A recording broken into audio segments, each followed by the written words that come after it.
Sir students देखिए, last lecture में हमने देखा था कि किस तरह से इलेक्ट्रोफिलिक सब्स्टिट्यूशन रिएक्शन हमने बेंजीन पर किया था और वहां से हमने 5 रिएक्शन देखे थे, halogenation, acylation, nitration, sulphonation and alkylation. उसमें से हमने हेलोजिनेशन किया था जहां पर हमने क्लोरिनेशन और ब्रोमिनेशन बहुत अच्छे से देखा था। आयोडीनेशन और फ्लोरिनेशन बहुत डिफिकल्ट होते हैं परफॉर्म करने, उनके अपने अपने रीजन है, क्या है हम धीरे धीरे 12th में पढ़ेंगे। अब हम नेक्स्ट रिएक्शन की तरफ बढ़ रहे हैं जिसका नाम है नाइट्रेशन। ठीक है, ध्यान से सुनिएगा। नाइट्रेशन रिएक्शन आपको कराने जा रहा हूं।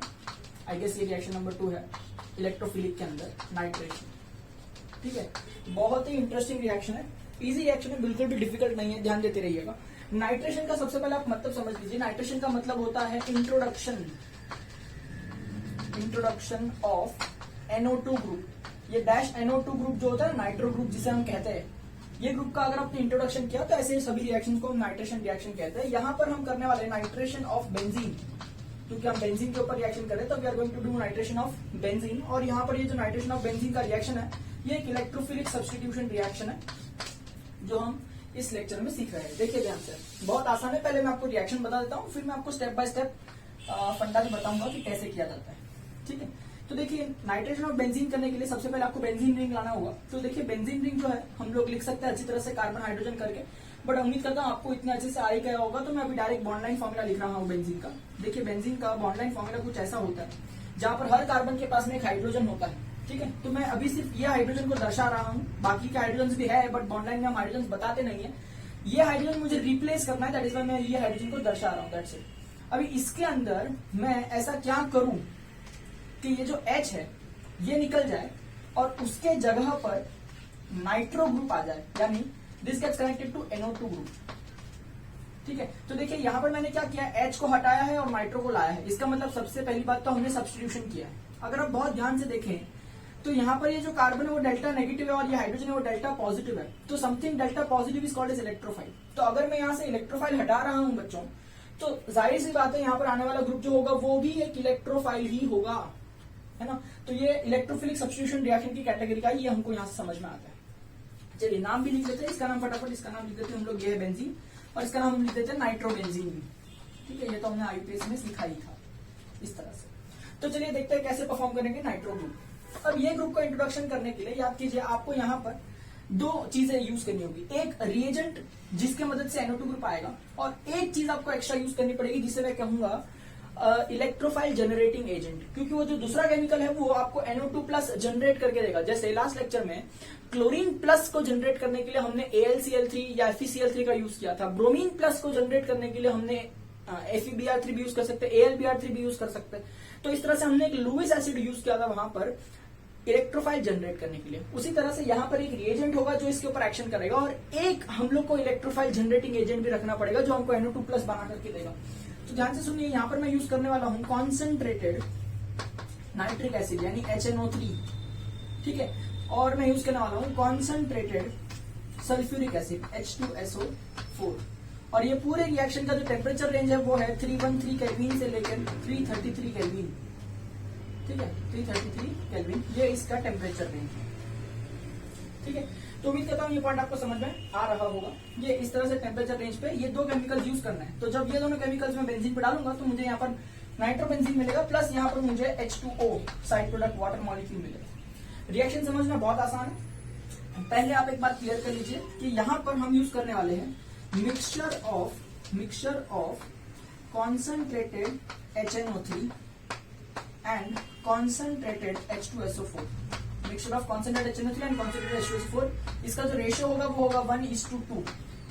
इसका मतलब जितना HNO3 लोगे उसका डबल टाइम्स आपको यूज करना होगा H2SO4। 1:2 का हम लोग रेशियो यूज कर रहे हैं। ठीक है, ध्यान से सुनिएगा। अब ये जो मिक्सचर है इसे हम प्यार से कहते हैं नाइट्रेटिंग मिक्सचर। क्या कहते हैं? Nitrating mixture. ठीक है, तो यहाँ पर अगर मैं यहाँ पर नाइट्रेटिंग मिक्सचर भी लिख दूं तो भी मेरा काम चल जाएगा, पर आपको पता होना चाहिए कि नाइट्रेटिंग मिक्सचर क्या होता है। It is nothing but concentrated nitric acid plus sulphuric acid 1:2 के रेशियो में। ठीक है, अब देखो एक्चुअली रिएक्शन होता क्या है वो मैं आपको समझाने की कोशिश करता हूँ। ठीक है, बहुत ही आसान है समझना, बिल्कुल भी डिफिकल्ट नहीं है। देखिए अगर आप देखें तो ये हमारे पास में बेंजीन रिंग है जिसके पास ये हाइड्रोजन है जिसको हमें रिमूव करना है, सही बात है। इसमें हमने ऐड कर दिया concentrated nitric acid, concentrated sulphuric acid. इसमें से याद रखना HNO3 जो होता है वो हमारा रिएजेंट है जिसमें से NO2 ग्रुप बाहर आने वाला है, ठीक है। और H2SO4 जो है वो हमारा इलेक्ट्रोफाइल जनरेटिंग एजेंट है। ये ग्रुप है ना, यहाँ से NO2 प्लस को जनरेट करके देगा। कैसे देगा वो मैं बताऊंगा आपको, पहले आप समझिए कि HNO3 जो है वो काम करने वाला है। तो HNO3 का स्ट्रक्चर मैं कुछ ऐसे लिखता हूं, HONO2, ठीक है ना। HNO3 ही लिखा है, बस मैंने लिखने का तरीका थोड़ा बदल दिया है, मैंने HONO2 ऐसे लिखा है, तो ये नाइट्रिक एसिड है। यहाँ पर किसके प्रेजेंस में रिएक्शन हो रहा है, सल्फ्यूरिक एसिड यानी H2SO4 के प्रेजेंस में रिएक्शन हो रहा है। तो अब ध्यान से देखिएगा एक्चुअली होता क्या है, इसका H और यहां से ये OH, ये H और ये OH वाटर बन के निकल जाएगा।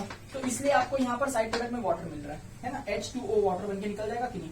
अब बचा कौन, बेंजीन रिंग, यहां से हटा है ये H और ये OH, तो ये NO2 ग्रुप बेंजीन से कनेक्ट हो जाएगा ना, तो इस तरह से आपको यहाँ पर नाइट्रोबेंजीन मिलता है। तो ये आसान भाषा में मैं समझा रहा हूं आपको कि नाइट्रिक एसिड में से कैसे NO2 ग्रुप जो है वो H को रिप्लेस कर देता है, अपने आप को उसकी जगह पर लेके आता है और नाइट्रोबेंजीन बना करके देता है।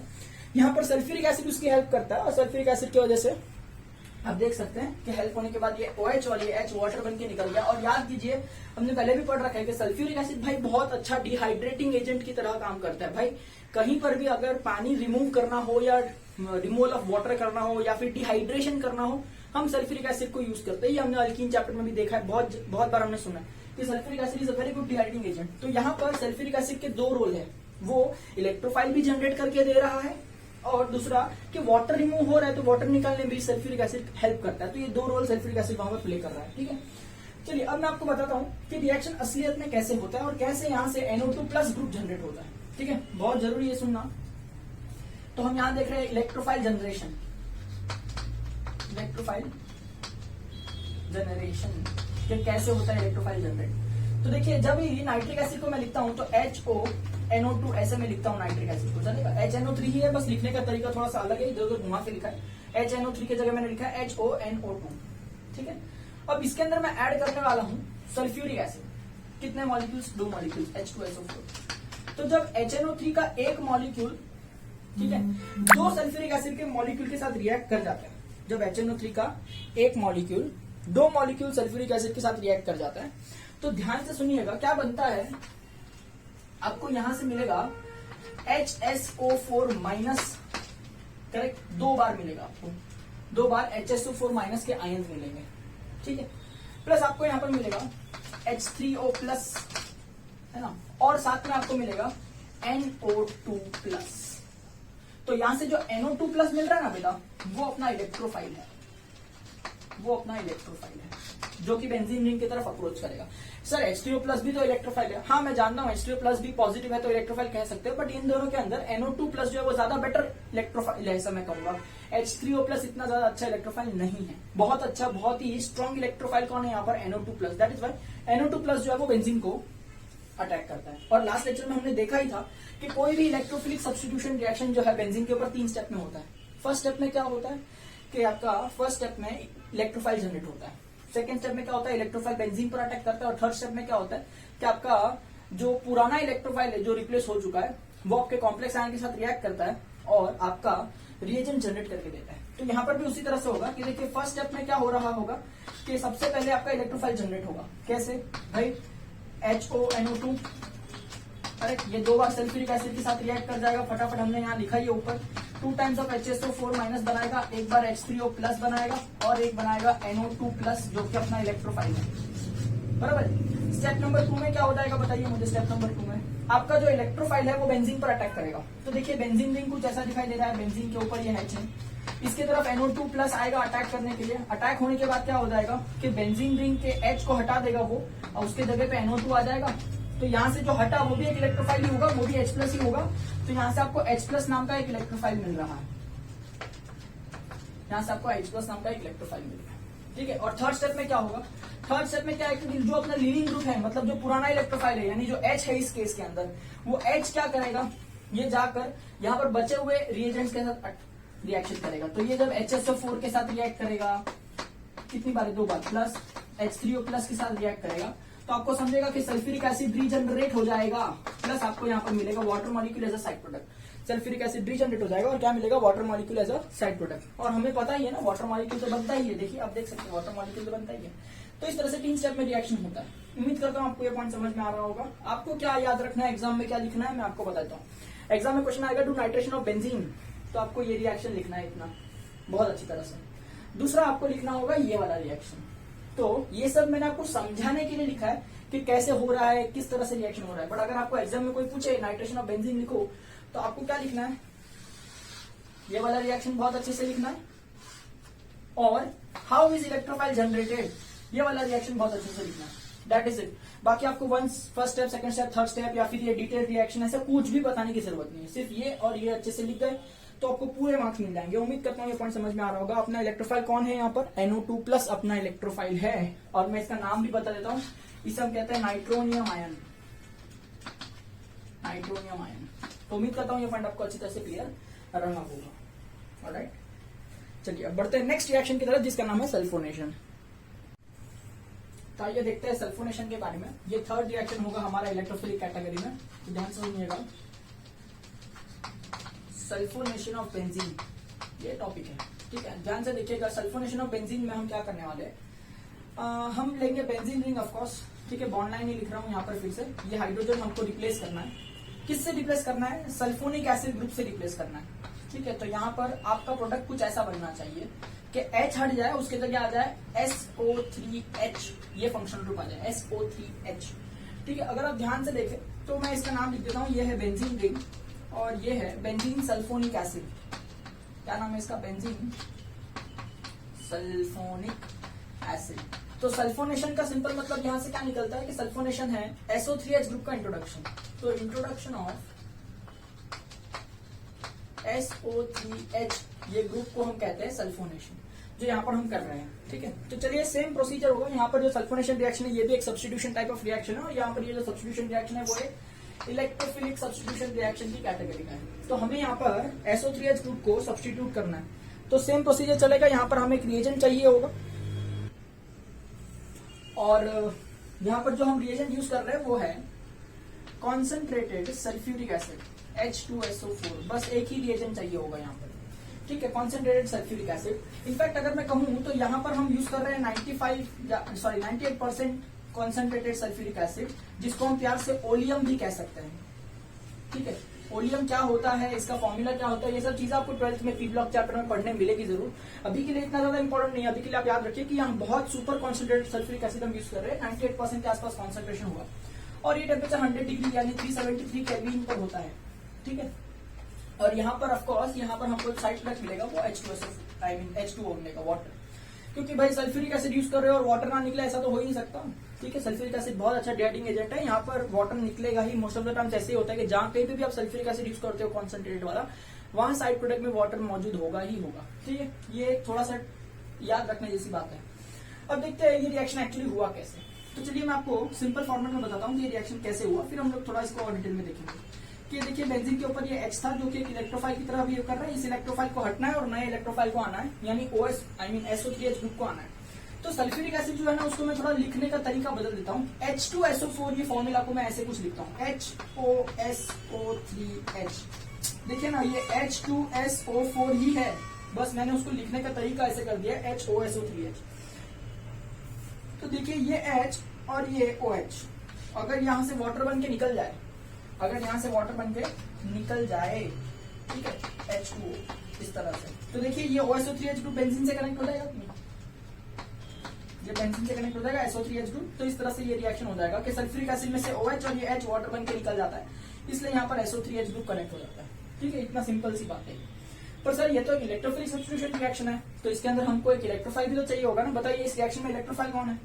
तो ये थोड़ा सा एक्सेप्शनल जैसा रिएक्शन है, इसलिए मैं यहाँ पर आपको लिखा के दे रहा हूँ कि कैसे इसमें हम बिना किसी इलेक्ट्रोफाइल जनरेटिंग एजेंट के इलेक्ट्रोफाइल जनरेट करते हैं। यहाँ पर एक्चुअली क्या है कि सल्फ्यूरिक एसिड है ना, वो खुद ही इलेक्ट्रोफाइल जनरेट करता है और वो खुद ही एक इलेक्ट्रोफाइल की तरह बिहेव करता है।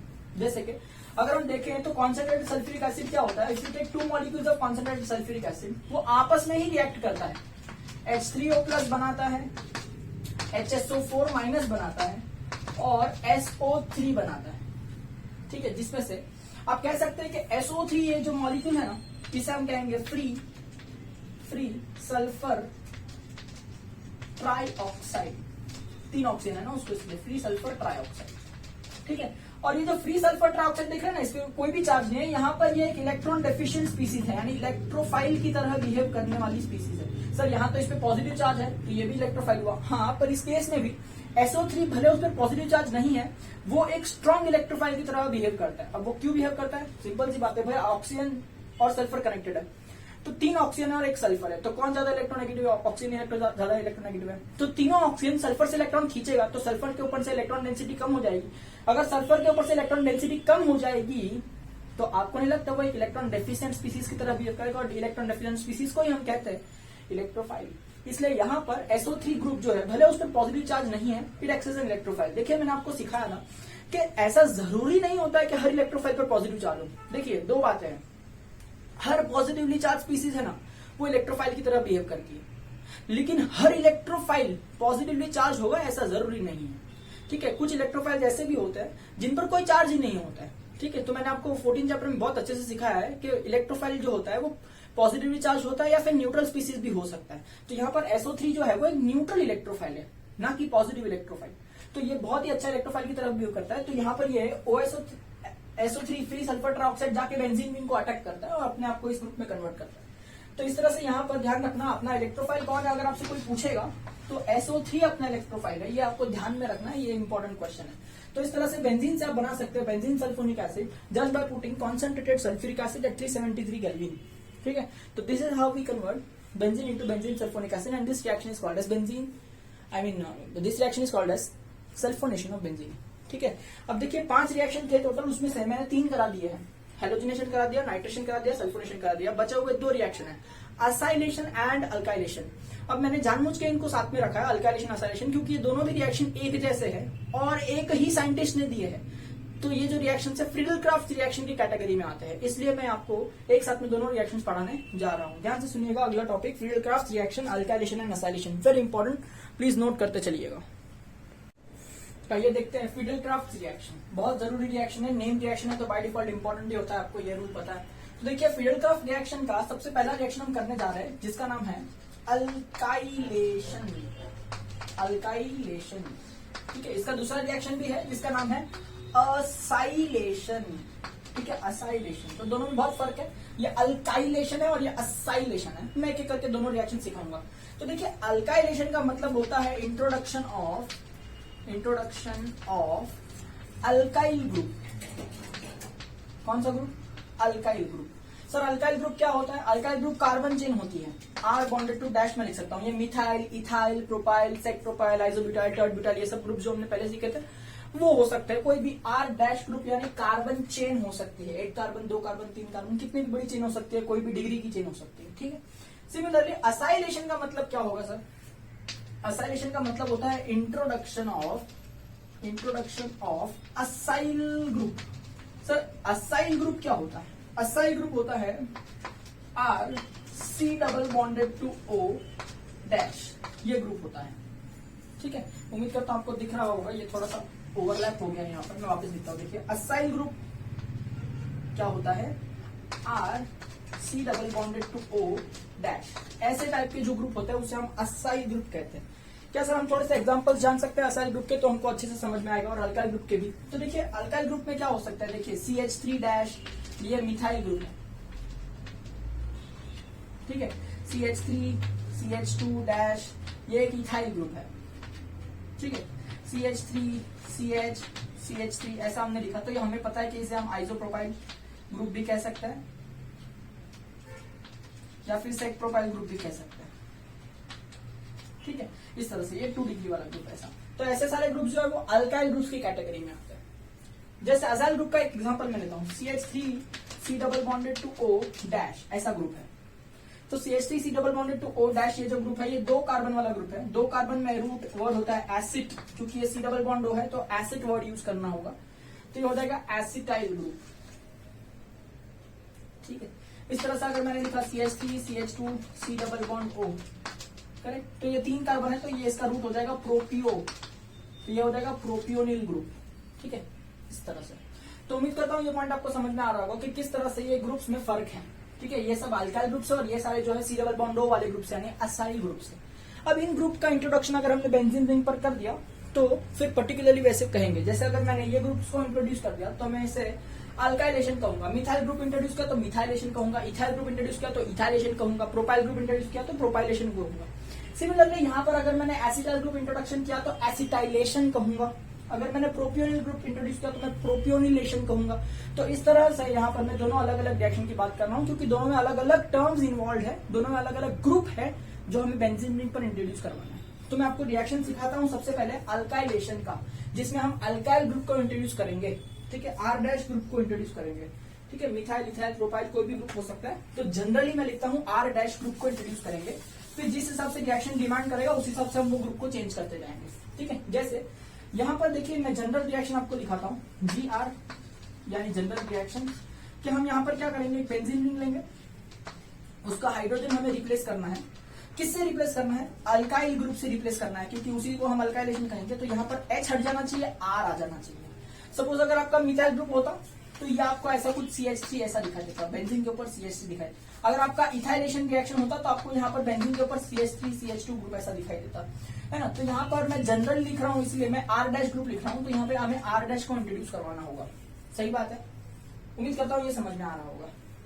ठीक, अब देखिए H को हटाना है और R डैश को लाना है, तो हमें यहाँ पर दो चीजें चाहिए होगी। एक जो है उसे हम रिएजेंट कहेंगे, जो कि इसके अंदर बदलाव लाएगा, और एक जो है हमें यूज करना पड़ेगा इलेक्ट्रोफाइल जनरेटिंग एजेंट, ठीक है, जो हमें R प्लस नाम का इलेक्ट्रोफाइल जनरेट करके देगा। क्योंकि भाई अगर ये इलेक्ट्रोफाइल निकल रहा है तो ये भी तो इलेक्ट्रोफाइल है जो उसकी जगह पे आएगा, क्योंकि सारे के सारे फिडेलक्राफ्ट रिएक्शन जो होते हैं, चाहे असाइलेशन हो चाहे अल्काइलेशन हो, ESR यानी इलेक्ट्रोफिलिक सब्स्टिट्यूशन रिएक्शन की ही कैटेगरी होती है। तो देखते हैं यहाँ पर हमने यूज करना है कौन सा रिएजेंट, हमको यूज करना है R बॉन्डेड टू X, ये कंपाउंड हमें यूज करना होगा। तो देखिए ये H प्लस और ये X माइनस HX बन के निकल जाएगा, यानी एक हेलो एसिड बन के निकल जाएगा। RX क्या होता है, ये एक अल्काइल हैलाइड का फंक्शनल ग्रुप है। अल्काइल हैलाइड यानी मिथाइल क्लोराइड, इथाइल ब्रोमाइड, ऐसे कोई भी कंपाउंड हो सकते हैं जिन्हें हम प्यार से अल्काइल हैलाइड कहते हैं। और ये हमारे पास में है बेंजीन, सही बात है। तो यहाँ से ये H और X निकल जाएगा। अगर यहाँ पर Cl होता तो HCl निकलता, अगर यहाँ पर Br होता तो HBr निकलता, अगर यहाँ पर I होता तो HI निकलता। तो इस तरह से यहाँ पर HX निकलेगा, HCl HBr HI कुछ भी हो सकता है। कहने की बात यह है कि यहाँ पर एक हेलो एसिड निकलेगा, है ना, HCl एक हेलो एसिड है, HBr भी एक हेलो एसिड है, इस तरह से हेलो एसिड निकल जाएंगे। और ये R जो है वो ये पुराने इलेक्ट्रोफाइल को सब्स्टिट्यूट करके बेंजीन के ऊपर अपनी जगह ले लेगा, ठीक है। और इस पूरे रिएक्शन को करने के लिए हमें यहाँ पर एक लुईस एसिड की जरूरत पड़ेगी, जो कि इलेक्ट्रोफाइल का काम करेगा, इलेक्ट्रोफाइल जनरेटिंग एजेंट का काम करेगा। यहाँ पर हम यूज करने वाले हैं, ध्यान से सुनना, एनहाइड्रस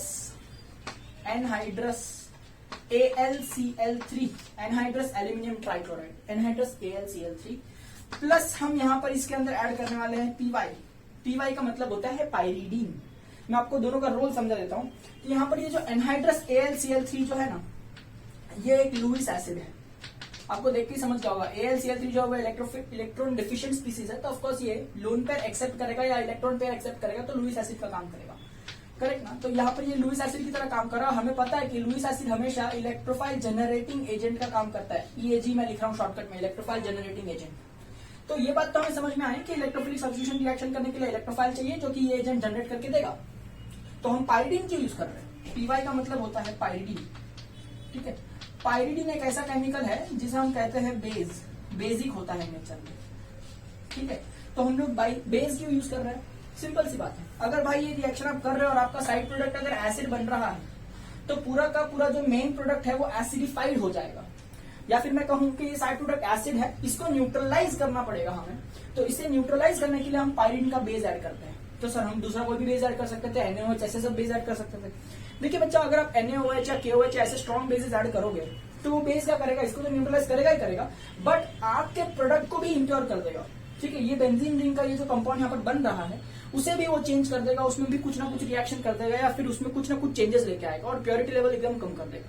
तो हमें यहाँ पर जो बेस दिया गया है उसको हमको यूज करना है पायरीडीन, क्योंकि वही एक अप्रोप्रिएट बेस है जो इस रिएक्शन को सिर्फ HX न्यूट्रलाइज करने में हेल्प करता है, ना कि किसी और को छेड़ता है। तो उम्मीद करता हूँ ये पॉइंट आपको समझ में आएगा कि क्यों हम पायरीडीन यूज कर रहे हैं, ना कि कोई और base. Pyridine is a very good absorbing base which will absorb only halo acid produced, which is in excess of course, ठीक है।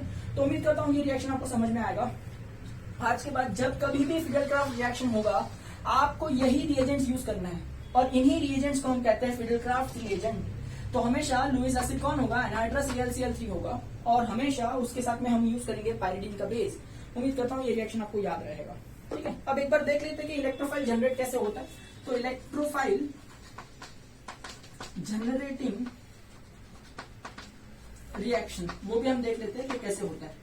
ये ग्रुप इलेक्ट्रोफाइल जनरेटिंग एजेंट है, ये इलेक्ट्रोफाइल को कैसे जनरेट करता है। देखिए सीधी सी बात है, अगर आप अपना रिएजेंट यूज करोगे R बॉन्डेड टू X और ये मान लेते हैं कि अल्काइल क्लोराइड है R बॉन्डेड टू Cl, ठीक है, X की जगह कोई भी हाइड्रोजन हो सकता है, मैं Cl कंसीडर कर रहा हूं। आप यहाँ पर यूज कर लीजिएगा AlCl3 जो कि यहाँ पर दिया हुआ है। तो आपको पता है ना AlCl3 जो है वो एक लुईस एसिड है, उसका स्ट्रक्चर कुछ ऐसा होता है, हम पहले भी देख चुके हैं।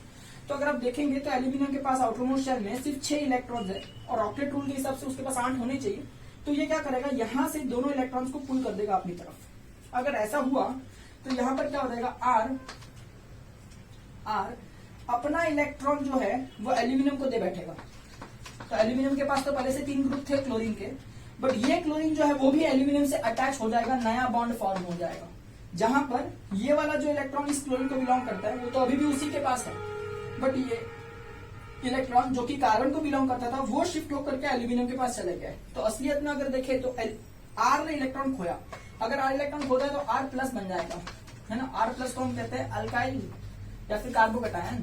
सिंपल सी बात कहूं तो क्या हो जाएगा, ये कार्बन ही तो है, कार्बन पे चार्ज आएगा पॉजिटिव, तो हम इसे कहेंगे कार्बोकैटायन। उम्मीद करता हूं आपको स्क्रीन पर दिख रहा होगा, ठीक है, कि कार्बोकैटायन जनरेट हुआ है, right.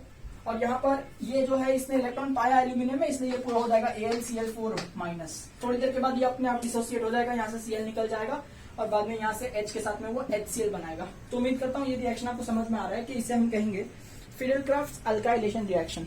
Do remember very carefully क्या आपने अल्काइल ग्रुप को ऐड किया है, ठीक है। आप देख सकते हैं यहाँ पर कि H अपना पुराना इलेक्ट्रोफाइल था जो हट गया है, उसकी जगह नया इलेक्ट्रोफाइल R डैश आ चुका है। तो अल्काइल ग्रुप का introduction is called as alkylation reaction, ठीक है।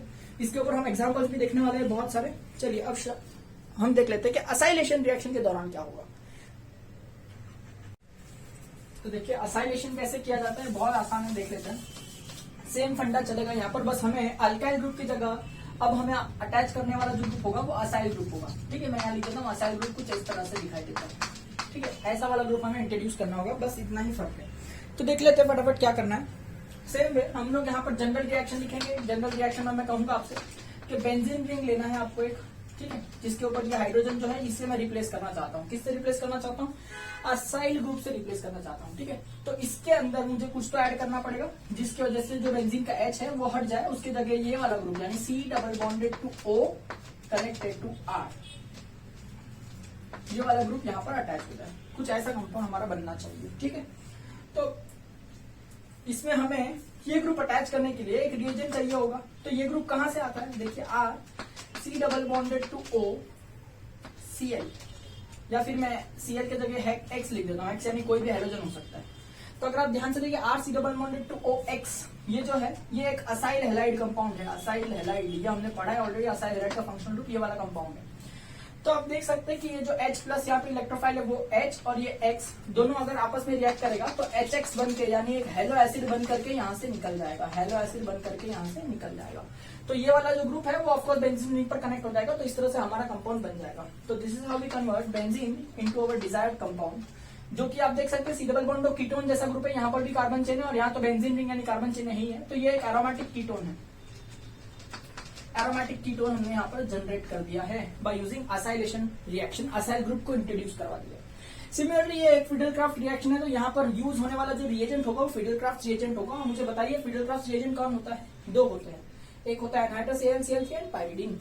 तो हम लोग यहाँ पर ऑफकोर्स यूज करेंगे anhydrous AlCl, ANH is a short form of anhydrous AlCl3 plus मैं यहाँ यूज करूंगा पाइरिडीन। एनहाइड्रस AlCl3 क्या करेगा, हमें इलेक्ट्रोफाइल जनरेट करने में हेल्प करेगा। कैसे, देखिए आप इसके अंदर RC double bond O X है बराबर, इसके साथ जब आपका एनहाइड्रस AlCl3 मान लेते हैं X की जगह अगर Cl है तो एनहाइड्रस AlCl3 जो है अगर हम यूज करेंगे यूं इस तरह से तो ये बॉन्ड फिर से ब्रेक हो जाएगा, यहाँ पर कनेक्ट हो जाएगा सिमिलर मैनर में RC double bonded to O plus AlCl4 negative generate होगा कॉम्प्लेक्स आयन। तो अगर ये दोनों इलेक्ट्रॉन यहाँ चले गए तो ये कार्बन ने इलेक्ट्रॉन खो दिया तो यहाँ पर आपको असाइलम आयन मिलेगा, ठीक है। This is called as acylium ion, ठीक है, असाइलम आयन मिलेगा।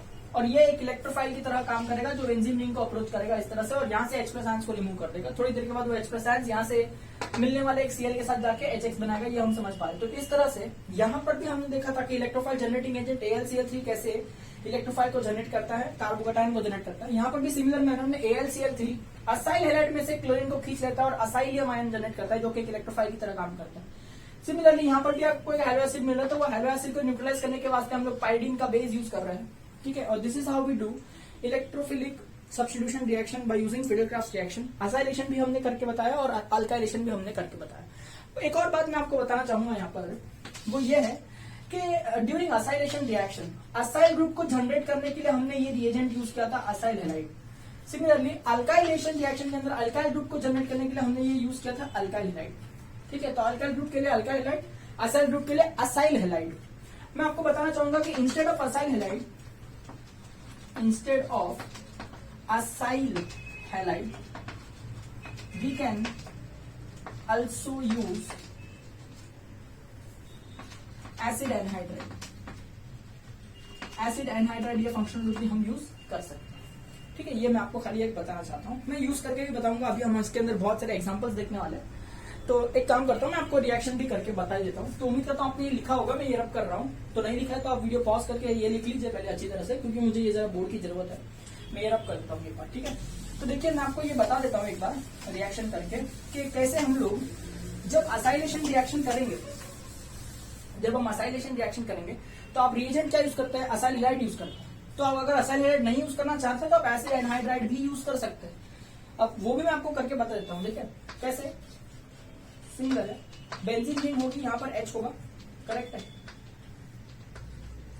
उसमें आप असाइल हैलाइड नहीं यूज करके एसिड एनहाइड्राइड भी यूज कर सकते हैं। अब एसिड एनहाइड्राइड क्या होता है, RC double bonded to O, O C double bonded to O R, ये फंक्शनल ग्रुप होता है। आप ये भी यूज कर सकते हैं, कैसे। सिमिलर पैटर्न है, आप यहाँ पर फिर से AlCl3 यूज करेंगे एनहाइड्रेस वाला, प्लस पाइरिडीन यूज करेंगे। तो अब रिएक्शन में क्या होगा कि ये वाला ग्रुप जो है वो इलेक्ट्रोफाइल जनरेट होगा, वो इस H को रिप्लेस कर देगा। तो ये वाला पूरा H और बाकी का ये वाला पूरा ग्रुप, ठीक है। देखिए ये वाला पूरा ग्रुप और ये H अगर यहां से निकल जाए तो क्या बनेगा, RC double bonded to O connect हो गया इस H से, तो ये ग्रुप निकल जाएगा। तो ये ग्रुप फ्री हो जाएगा कि नहीं, ये फ्री ग्रुप जो है वो बेंजीन पर अटैच करेगा। तो क्या बनेगा, बेंजीन के ऊपर अटैच करेगा तो C डबल बॉन्ड O से अटैच करेगा R। तो आप देख सकते हैं ये बना एरोमेटिक कीटोन। क्या बना, ये एरोमेटिक कीटोन। अरे भैया यहाँ पर जो प्रोडक्ट बन रहा है वही तो प्रोडक्ट हमको चाहिए। तो डजंट मैटर कि आप असाइल हैलाइड यूज करो, आपको तो यही प्रोडक्ट चाहिए था। असाइल हैलाइड से भी मिल रहा है, एसिड एनहाइड्राइड यूज करोगे तो भी मिल रहा है। बस फर्क क्या होगा कि यहाँ पर H और X निकल रहा था तो हैलो एसिड आपका साइड प्रोडक्ट था। यहाँ पर RC डबल बॉन्ड O और ये H निकल रहा है पूरा, तो कार्बोक्सिलिक एसिड आपका साइड प्रोडक्ट है। बोलने की बात क्या, यहाँ पे भी एक एसिडिक साइड प्रोडक्ट मिल रहा है, यहाँ पे भी एक एसिडिक साइड प्रोडक्ट मिल रहा है, यहाँ मिनरल एसिडिक साइड प्रोडक्ट मिल रहा है, यहाँ पर हमको ऑर्गेनिक एसिड का साइड प्रोडक्ट मिल रहा है। तो यूज तो हम लोग क्या करेंगे, पाइरीडीन तो यूज कर ही रहे हैं ना। पाइरीडीन क्या करता है, दोनों ही कोई भी एसिड हो उसको न्यूट्रलाइज कर देगा। इस एसिड को भी न्यूट्रलाइज कर सकता है, इस एसिड को भी न्यूट्रलाइज कर सकता है। तो क्या है, एग्जाम में कभी कभी ये वाला ना दे करके ऐसा इतना बड़ा मॉलिक्यूल देते हैं, तो क्या है, बच्चे डर जाते हैं। डरने की कोई बात नहीं है इसके अंदर, ठीक है। आप ये देखो C डबल बॉन्ड हो, जहां से सिंगल बॉन्ड ऑक्सीजन से कनेक्टेड है, या तो आप ये बॉन्ड ब्रेक कर दो या तो ये बॉन्ड ब्रेक कर दो, आपको ये फ्री ग्रुप मिलेगा ही मिलेगा। और ये जो है वो इलेक्ट्रोफाइल की तरह काम करता है, यहाँ पर अटैच कर जाता है। H जो है वो बाकी के बचे हुए ग्रुप के साथ निकल जाएगा और कार्बोक्सिलिक एसिड बन जाएगा। उम्मीद करता हूँ ये पॉइंट आपको समझ में आ रहा होगा। किस तरह से एसिड एनहाइड्राइड भी यूज किया जा सकता है instead of acyl halide during acylation reaction which is given by Friedel Crafts. ठीक है, चलिए इसके ऊपर एग्जांपल्स देख लेते हैं। जैसे बोर्ड पर देखिए क्वेश्चन में पूछा गया है नंबर 1 में, action of methyl chloride on benzene. तो चलिए ये रिएक्शन सॉल्व करने की कोशिश करते हैं। बेंजीन के ऊपर एक्शन करना है मिथाइल क्लोराइड का, तो बेंजीन लिख लीजिए पहले। ये रहा बेंजीन, ठीक है, नाम लिख लेते हैं, ये हो गया हमारा बेंजीन। इसके ऊपर किसका एक्शन करना है, मिथाइल क्लोराइड। मिथाइल यानी CH3, क्लोराइड यानी इससे कनेक्टेड होगा Cl। तो मिथाइल क्लोराइड ये जो नाम दिया है बेटा एक कॉमन नेम है, ठीक है। आप चाहे तो इसका IUPAC नेम लिख सकते हैं, दैट इज क्लोरोमीथेन। क्लोरोमीथेन इसका IUPAC नेम हो जाएगा, ठीक है। इसका एक्शन इस पे बेंजीन पे करेंगे तो क्या बनेगा, ऐसा ये पूछ रहा है। देखिए कॉमन सेंस का रिएक्शन है, बहुत आसान है। आप देख सकते हैं बेंजीन के पास, कार्बन के पास हाइड्रोजन ही है और कुछ है ही नहीं, करेक्ट। तो हाइड्रोजन एक इलेक्ट्रोफाइल की तरह बिहेव करेगा H+, तो ये H+ जो है वो ये Cl के साथ निकल जाएगा। आपको ऐसे सर्कल करके बताना नहीं है एग्जाम में, बट मैं आपको समझाने की कोशिश कर रहा हूँ, इसलिए मैं ऐसे बता रहा हूँ कि ये H और ये Cl अगर निकल जाएगा तो यहाँ पर आपको HCl प्रोडक्ट मिलेगा। तो ये CH3 को बेंजीन से कनेक्ट होना होगा, तो इस वजह से बेंजीन के ऊपर यहाँ पर CH3 ग्रुप कनेक्ट हो जाएगा। ठीक है, रिएक्शन तो बहुत आसान था, हमने इतना कंप्लीट कर लिया। अगर आप देखें बेंजीन पर मिथाइल ग्रुप है तो मैं इसे कहूँ मिथाइल बेंजीन, मिथाइल बेंजीन मैं इसे कह सकता हूँ। ठीक है, और ये बहुत फेमस कंपाउंड है, हमें पता है, इस कंपाउंड का नाम है टोलुइन। ठीक है, तो ये मैंने इस तरह से जनरेट कर लिया। अब थोड़ा दिमाग लगाओ कि कहीं है, क्या आपने मिथाइल ग्रुप को इधर लेके आए? हाँ। क्या आपने मिथाइल ग्रुप का इंट्रोडक्शन करवाया? हाँ। मिथाइल ग्रुप कौन से ग्रुप की कैटेगरी का है? अल्काइल ग्रुप की कैटेगरी का। तो आपने अल्काइलेशन करवाया। कहने की बात यह है कि आपने मिथाइलेशन रिएक्शन करवाया। तो मैं लिख देता हूँ कि ये जो रिएक्शन है वो मिथाइल ग्रुप को अटैच करने का है, इसलिए मैं मिथाइलेशन कहूंगा। अब देखिए अल्काइलेशन में मिथाइलेशन जो है वो किसने दिया था? फिडेल क्राफ्ट ने दिया था। तो ये जो रिएक्शन है वो फिडेल क्राफ्ट रिएक्शन है, एक इलेक्ट्रोफिलिक सब्स्टिट्यूशन रिएक्शन है, मैं समझ सकता हूँ। फिडेल क्राफ्ट का रिएजेंट हमें मेंशन करना होगा। फिडेल क्राफ्ट का रिएजेंट कौन है? एनहाइड्रियस AlCl3 प्लस पायरिडीन यूज करना होगा। एनहाइड्रियस AlCl3 इलेक्ट्रोफाइल जनरेटिंग एजेंट है और पायरिडीन जो है वो इस HCl को न्यूट्रलाइज करने का काम करेगा। सर मुझे एक बार बताइए ना कि एनहाइड्रियस AlCl3 इलेक्ट्रोफाइल कैसे जनरेट करता है? तो जरूर मैं यहाँ पे आपको बता देता हूँ कि AlCl3 जो है वो आपके असाइल मिथाइल क्लोराइड के साथ रिएक्ट करेगा, CH3Cl के साथ रिएक्ट करेगा और ये Cl को अपने अंदर खींच लेगा, बना लेगा AlCl4 minus plus CH3 plus. ये एक कार्बोकेटायन है जो कि इलेक्ट्रोफाइल की तरह काम करता है, बेंजीन रिंग पर अटैक करता है। तो बेंजीन रिंग से जो निकला हुआ H हुआ उसका क्या हुआ? वो जो बेंजीन रिंग से निकला हुआ H है वो आपके कॉम्प्लेक्स आयन के साथ रिएक्ट करेगा कि नहीं करेगा? अगर वो AlCl4 माइनस से रिएक्ट करेगा तो HCl बन जाएगा और आपका AlCl3 वापस से रीजनरेट हो जाएगा। स्टेप 1 स्टेप 2 स्टेप 3 वाला फंडा है पूरा यहाँ पर। ठीक है, चलिए उम्मीद करता हूँ आपको ये एग्जांपल समझ में आया होगा कि किस तरह से फिडेल क्राफ्ट अल्काइलेशन रिएक्शन मैंने किया और टोलुइन को जनरेट किया फ्रॉम बेंजीन रिंग। ठीक है, अब अगला रिएक्शन आप देख सकते हैं बोर्ड पे लिया है कि कन्वर्ट कर लीजिए बेंजीन रिंग को इन एसिटोफिनोन। तो चलिए देखते हैं बेंजीन रिंग क्या होता है। कि बेंजीन रिंग होता है, बेंजीन रिंग ये रहा ऐसा, इसको कन्वर्ट करना एसिटोफिनोन में। मैंने आपको पहले ही बताया था कि भाई एसिटोफिनोन जो है वो क्या होता है आपको पता होना चाहिए। It is C double bonded to OCH3, ये है एसिटोफिनोन। ठीक है, मैं लिख देता हूँ इसके नीचे नाम इसका एसिटोफिनोन। ये मैंने आपको IUPAC के दौरान करवाया था, फेमस कंपाउंड है बहुत एसिटोफिनोन। चाहे तो आप IUPAC नेम लिख सकते हैं। 2 कार्बन है, 1 कार्बन 2 कार्बन, पहले कार्बन पर कीटोन ग्रुप है तो हम लिख सकते हैं इथेनॉन। ठीक है, और पहले कार्बन पर बेंजीन रिंग है तो फिनाइल इथेनॉन लिख सकते हैं, 1 फिनाइल इथेनॉन 1 भी लिख सकते हैं। ठीक है, खैर तो इस तरह से ये नाम लिखा। अभी हमको देखो यहाँ पर ऑब्जर्व क्या करना है कि यहाँ से जो H है उसको हटाना है और ये पूरा ग्रुप लाना है। तो देखिए ये CH3C double bond O group है, इसे हम असाइल ग्रुप कहते हैं। तो असाइलेशन रिएक्शन करना पड़ेगा कि नहीं? तो ये CH3C double bond O group को लाने के लिए मुझे यूज करना पड़ेगा CH3C double bond O connected to Cl, तभी तो ये Cl और ये H जो है वो आपस में रिएक्ट करेगा और HCl बन के निकल जाएगा कि नहीं? तो ये हम इस तरह से कर सकते हैं रिएक्शन। तो ये पहचान में आना चाहिए कि ये ग्रुप लाने के लिए मुझे कौन सा रिएजेंट यूज करना होगा। ठीक है, अब ये जो कंपाउंड इसका नाम लिख लेते हैं, 2 कार्बन है और क्लोरीन लगा हुआ है, तो 2 कार्बन है तो ईथ, सिंगल बॉन्ड है तो N। असाइल ग्रुप को हम IUPAC में ऑयल ऐसा कहते हैं, तो हो जाएगा इथेनॉइल क्लोराइड। ठीक है, आप चाहे तो कॉमन नेम भी लिख सकते हैं, इसका नाम है एसिटाइल क्लोराइड। एसिटाइल ग्रुप है तो ये एसिटाइल क्लोराइड हो जाएगा। ठीक है, अब आप ध्यान से देखिए H को हटा के असाइल ग्रुप का इंट्रोडक्शन करना, इसे हम असाइलेशन कहते हैं। एसिटाइल ग्रुप आ रहा है तो मैं प्यार से इसे एसिटाइलेशन कह सकता हूँ। तो एसिटाइलेशन रिएक्शन किया, इलेक्ट्रोफिलिक सब्स्टिट्यूशन रिएक्शन का टाइप है। फिडेल क्राफ्ट ने दिया था, सो फिडेल क्राफ्ट का रिएजेंट यानी एनहाइड्रस AlCl3 भी आप यूज कर सकते हो और यहाँ पर पायरिडीन लिखना जरूरी होगा। ठीक है, तो उम्मीद करता हूँ ये पॉइंट आपको अच्छी तरह से समझ में आ रहा होगा। अच्छा सर हमें अगर ये वाला रिएजेंट नहीं यूज करना है तो? हाँ, अगर आपको ये नहीं यूज करना है तो आप एनहाइड्राइड भी यूज कर सकते हैं। देखिए 2 कार्बन वाला ग्रुप लाना है तो इथेनोइक एनहाइड्राइड यूज करना होगा। अब इथेनोइक एनहाइड्राइड इथेनोइक एसिड से आता है, तो इथेनोइक एनहाइड्राइड का स्ट्रक्चर कुछ ऐसा होगा ना, उम्मीद करता हूँ आपको बोर्ड पर दिखाई दे रहा होगा कि इथेनोइक एनहाइड्राइड का स्ट्रक्चर कैसा होगा। देखिए CH3C double bond O connected to O again C double bond O CH3, तो ये इथेनोइक एनहाइड्राइड का स्ट्रक्चर आप ये मॉलिक्यूल भी यूज कर सकते हैं। तो ये अगर आपने यूज किया होता तो ये वाला ग्रुप तो आपको मिलने ही वाला था जो कि आपको चाहिए। तो अभी इसमें क्या है कि Cl और H रिएक्ट करा था, यहाँ पे क्या होता कि ये पूरा group CH3C double bond O और ये H रिएक्ट करता तो आपका साइड प्रोडक्ट क्या बनता? CH3C double bond O OH, ये आपका साइड प्रोडक्ट बनता। ठीक है, अगर आपने ये वाला मॉलिक्यूल यूज किया होता तो उससे फर्क नहीं पड़ता साइड प्रोडक्ट क्या बनता है, अपना मेन प्रोडक्ट जब तक सेम बन रहा है डजंट मैटर कि आप असाइल हैलाइड यूज करो या एसिड हैलाइड यूज करो, दोनों में से कोई भी एक रिएजेंट चलता है। जैसे क्वेश्चन में मेंशन नहीं किया था कि कौन सा रिएजेंट यूज करना है, तो मैं कोई भी यूज कर सकता हूँ। अगर क्वेश्चन में एग्जामिनर मेंशन करेगा कि भाई आपको एनहाइड्राइड ही यूज करना है या असाइल हैलाइड यूज करना है, तो तब उस हिसाब से आपको आंसर देना होगा। उम्मीद करता हूँ आपको ये एग्जाम्पल समझ में आया होगा और इसी के साथ मैं कह सकता हूँ कि हमने ऑलमोस्ट 95% चैप्टर कंप्लीट कर दिया है। हाइड्रोकार्बन पूरा चैप्टर जिसका आखिरी पार्ट था एरोमेटिक कंपाउंड्स, हम आज यहाँ पर 95% कंप्लीट कर रहे हैं, क्योंकि मैंने आपको बेंजीन के सारे रिएक्शन सिखा दिए।